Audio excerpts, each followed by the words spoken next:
Britain, which was once proud of having some of the most effective legislation in the world to fend off homelessness, now has over 50,000 people sleeping rough. And with the government ushering in public sector spending cuts in an attempt to battle the country's financial troubles, the number of homeless people is expected to rise. RT's Polly Boyko went to meet some of those living on the streets. It's freezing. You're cold, wet, and hungry. There's nowhere for you to go to dry off, and no money in your pockets. This street is all you've got, and there's no one that will help you. Welcome to Birmingham, the UK's capital for homelessness. My name is Michael.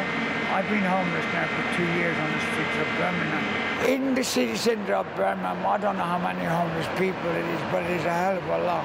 And we shouldn't be homeless. A lot of people do come here after a certain time.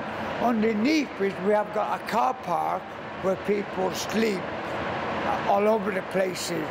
This is where I got attacked. In the very centre of Birmingham? Yes, in the middle of here.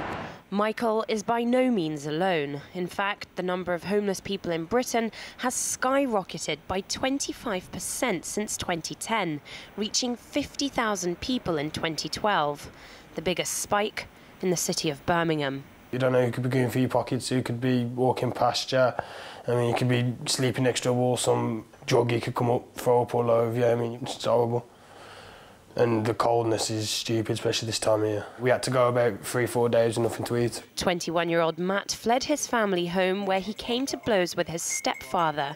He had to sleep rough before being granted emergency shelter in a Birmingham hostel. It's run by a charity that helps anyone down and out find employment and get back on their feet. I'm always looking for work and whatnot because I'm on the dole now. Like, I haven't got no job or anything like that at the moment, which I'm trying to get.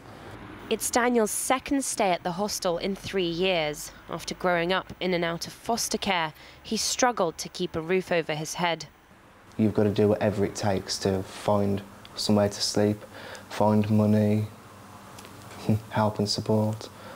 It's the scariest thing, waking up knowing that you've still got to face it all over again. There just isn't enough low-cost housing available, and with unemployment rising, hostels just like this one desperately need to expand.